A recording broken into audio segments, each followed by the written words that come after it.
Será que a nossa mente consegue mesmo ser imparcial? E se eu te disser que nós temos um viés, um desvio que quase ninguém pode controlar?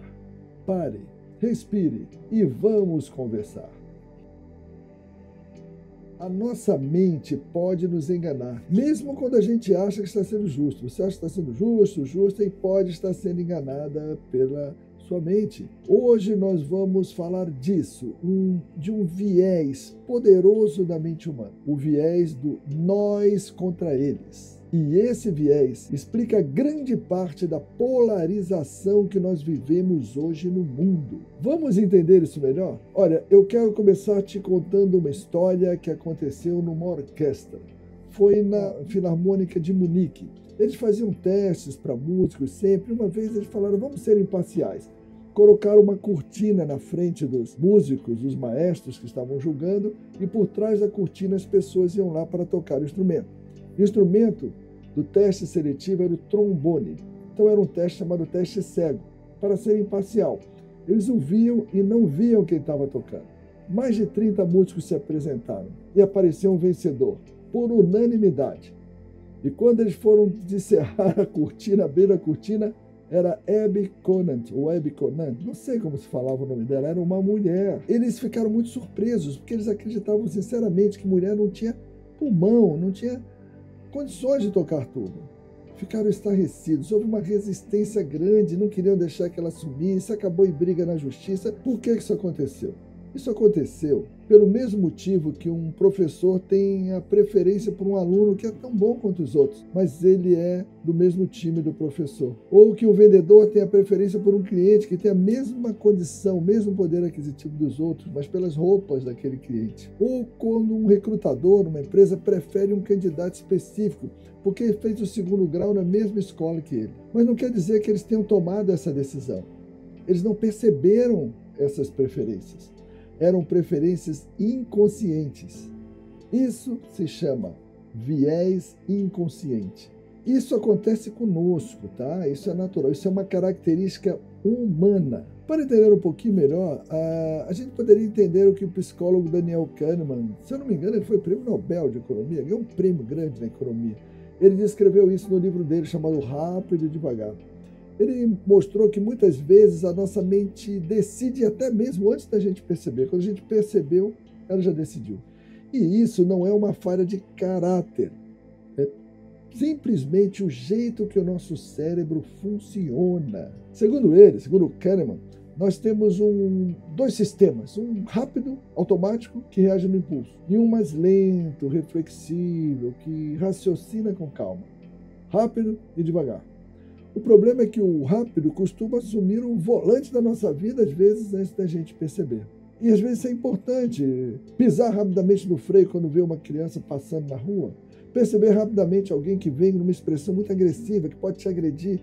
Você rapidamente se esquiva, se protege, você rapidamente freia para a criança. Isso é normal, isso é biológico. Mas, para falar da polarização que nós vivemos hoje, o modelo do Kahneman nos ajuda a entender só essa primeira reação. O nosso sistema rápido toma decisões automáticas antes mesmo de pensarmos. Mas esse é só um primeiro ponto. Só que no cenário político e social de hoje, acontece algo mais complexo. Porque não é só um estalo momentâneo, é uma briga que não acaba, é um embate contínuo. A gente não para de brigar. Estamos divididos em grupos. O sistema lento, que deveria nos ajudar a refletir, a nos ajustar, a nos equilibrar, muitas vezes acaba entrando em cena aí para justificar aquilo que o sistema rápido já decidiu. É quando a gente não raciocina, a gente racionaliza. O que é racionalizar e não raciocinar? É quando você toma uma decisão impensada no sistema automático e aí você usa a sua mente reflexiva para explicar por que aquela decisão está certa e não para analisar com sinceridade, com abertura aquela decisão. Ou seja, você decide sem pensar e depois vai racionalizar a decisão impensada. E isso se soma a outros vieses. Vamos falar de 3. O viés de confirmação. O viés de confirmação nos faz procurar só argumentos que reforçam o que já acreditamos. Então a gente não enxerga argumentos que não reforçam o que a gente acredita, a gente só enxerga argumentos que reforçam o que a gente acredita. Outro viés é o viés da identidade social. Esse viés cola a nossa visão ao grupo ao qual a gente sente que pertence. A gente sente que pertence a esse grupo e se identifica com ele, colando a nossa visão à visão desse grupo. E até um terceiro viés, que é o viés da linguagem, quando certas palavras usadas pelo outro lado, pelo lado que está contra nós, soam como ameaça. E a gente nem escuta o conteúdo. Inclusive usa para o outro lado também certas expressões que já são expressões decoradas. Cada lado, digamos assim, usa umas expressões decoradas para o outro e não suporta ouvir as expressões do outro, às vezes nem a voz de pessoas representativas do outro lado. Ou seja, o Kahneman nos explicou o pontapé inicial, mas a manutenção dessa briga, desse embate, vem de uma rede de vieses que nos prende a um ciclo de defesa, de combate. Mas tem uma coisa ainda mais forte. Quando eu sou contra um grupo, eu contra nós, ou eu contra ele, você se defende dentro de um grupo, se defende dentro de um outro grupo, ainda existe a chance de eu segurar a reação. Só eu penso de um jeito diferente. Eu seguro um pouco a minha reação. Ou eu me explico diante do meu grupo. A gente ainda consegue respirar fundo, avaliar a situação e escolher, por exemplo, não entrar nessa briga. Nesse caso, o sistema lento ainda consegue interferir, ainda consegue trazer racionalidade. Mas quando o jogo é de um grupo contra outro grupo, é o nós contra eles, não é eu contra você, nós contra eles, a história muda completamente. E a nossa biologia nos pega muito forte aí. Porque esse é um viés que vem lá de trás, dos nossos antepassados. Nós vivemos muito como caçadores, coletores, tribais. Se a história do homem durasse um dia, do dia que começou até hoje, o tempo que nós vivemos em sociedade, depois da Revolução Agrícola, seria o quê? A última hora, os últimos 40 minutos? Muito pouco. Vivemos muito mais tempo como caçadores e coletores de grupos, de tribos. Então, nesses antepassados pré-históricos, a sobrevivência da tribo dependia de nós nos unirmos fortemente contra o outro grupo. Esse é um viés biológico de sobrevivência muito forte e que tira da gente a capacidade de raciocinar. A mente humana, ela simplesmente não foi programada para frear isso. Nossos antepassados, eles só sobreviviam se o grupo se unisse totalmente contra a ameaça do outro, sem pensar, sem muita reflexão. União do grupo. Quanto mais unidos e extremos eram, maiores era a chance de defender a tribo, maiores era a chance da tribo sobreviver. E hoje, a neurociência e a psicologia social, eles mostram como esse viés tribal continua atuando dentro de nós. Mesmo num mundo muito diferente do tempo das tribos e das cavernas. Isso é demonstrado cientificamente. Tem um trabalho interessante de Reitman e Reicha que fala de viés de raça e viés de idade. É interessante, a pessoa se identificava assim: eu, branco. Aí falava também, ele marcava lá a idade. Quando eles chamavam muita atenção para o viés de raça, você vê no gráfico da esquerda dessa figura, você vê que o viés de raça era muito forte quando você diferenciava, por exemplo, o branco do negro. E aí, na hora de escolher pessoas que pareciam mais simpáticas, você escolhia mais pela raça. Quando eles falavam eu, jovem, ou eu, idoso, por exemplo, só por exemplo, aí o viés de idade aparecia forte. As pessoas não se incomodavam mais tanto com a raça do outro, mas escolhiam mais pela idade. Ou seja, a maneira deles entrarem, a maneira deles se identificarem como parte de um determinado grupo, aflorava o viés de pertencimento ao grupo. Isso foi um efeito provocado por um experimento, mas revelou esse enorme viés biológico que a gente tem. E agora uma conversa séria. Muita gente usa isso. Marketing usa isso. Seja dessa tribo, seja desse jeito. Olha, eu vou te falar uma coisa. Quando eu comecei a minha história aqui em redes sociais, alguns consultores falavam para mim: você precisa ter inimigo, você precisa defender uma tribo. E aí a outra tribo, que sua inimiga, vai ficar contra você, mas a sua tribo vai agarrar em você. Porque muita gente usa isso. A política usa isso. Os políticos fazem muito isso com a gente. Eles não querem isso, eles estão contra tudo que a gente quer. E a gente fala: não, eles estão contra tudo que a gente quer. E às vezes não estão contra tudo, estão com alguns aspectos, mas parece que é tudo. E veja onde nós chegamos. Chegamos a um mundo polarizado. Por isso que hoje a gente não consegue mas nem conversar. Até almoço de família acaba em briga por causa de uma polarização. Nós podemos acreditar em caminhos diferentes.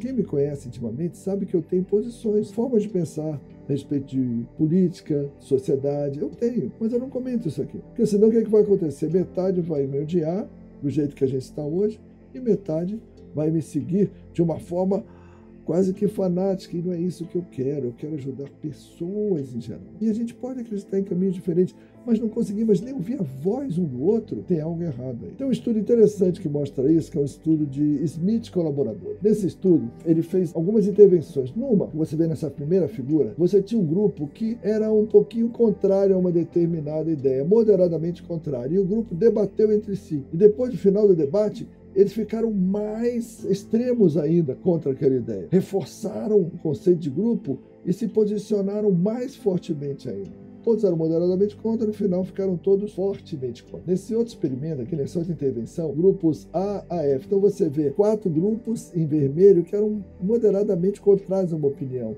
E 4 grupos em azul que eram um pouco contra, moderadamente a favor daquela opinião. E depois que eles todos debateram entre si, o grupo um pouquinho contra ficou muito contra. No início, metade era moderadamente contra e metade moderadamente a favor. No final, metade era fortemente contra e metade fortemente a favor. Por quê? Pelo viés biológico de grupo. Dentro de um grupo que já pensa parecido, gente, a conversa interna empurra cada membro para uma posição mais extrema. Foi o que mostrou a primeira intervenção. A outra intervenção mostrou que quando 2 grupos diferentes discutem, eles não convergem. Cada lado sai mais polarizado do que entrou. Ou seja, nós podemos continuar tendo as nossas ideias. Nós pensamos diferente. Isso é normal. Votamos diferente.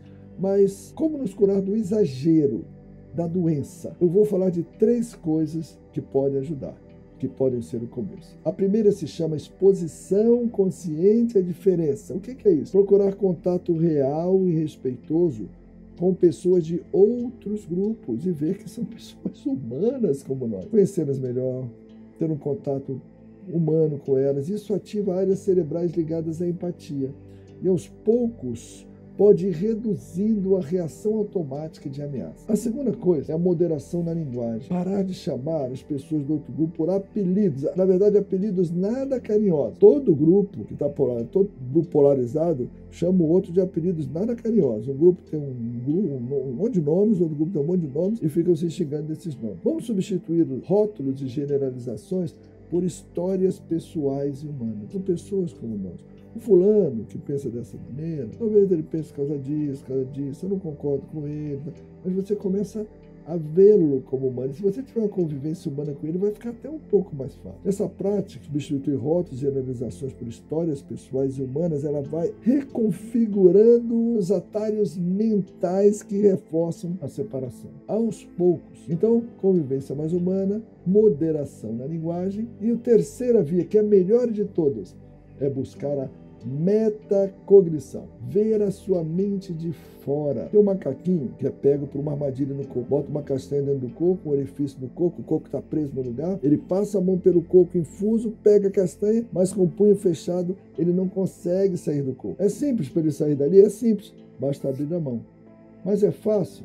Não é fácil. É simples, mas não é fácil, porque ele está num padrão cristalizado. Mas se ele conseguisse ver a mente dele de fora funcionando, ele ia falar, meu Deus, é só abrir a mão. E uma ótima prática para isso é a meditação. Ela favorece, ela fortalece a capacidade de perceber os próprios pensamentos sem ser arrastado por eles.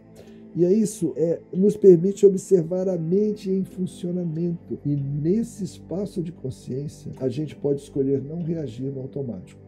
E isso pode diminuir a polarização. Não vai fazer as pessoas pensarem iguais, não. Pessoas são diferentes, isso é normal e até saudável, mas vai impedir o excesso, polarização excessiva e as reações automáticas e polarizadas. Você pode pensar como quiser, ter ideias diferentes de mim, por exemplo. Eu posso ter uma visão diferente de você, por exemplo. Mas isso não significa que nós precisamos virar inimigos, ameaçadores um para o outro. Raras pessoas que nós consideramos ameaças para nós realmente são ameaças. Algumas sim, mas são raras. E para isso, não é preciso apagar o que nós pensamos, passar uma borracha na mente, não. Basta não deixar que isso apague o respeito que devemos ter uns aos outros, uns com os outros. Esse é o caminho que pode nos libertar de uma escravidão a qual nós estamos aprisionados. E parece que ninguém vê um caminho para sair dela. Mas eu espero que hoje eu tenha de alguma forma, por pouco que seja, ajudado a dar um primeiro passo para que nós abandonemos o nós contra eles extremado, para que nós abandonemos o viés da polarização. Gostou do vídeo? Dá um like, se inscreve no canal, toca no sino para ser notificado, compartilha o vídeo, me ajude a levar essa mensagem, por favor. O mundo precisa ouvir essa mensagem. Me ajude a divulgá-la. É sempre muito bom falar com você. Saúde, paz, equilíbrio e abundância. Um abraço. Até a próxima. Tchau, tchau.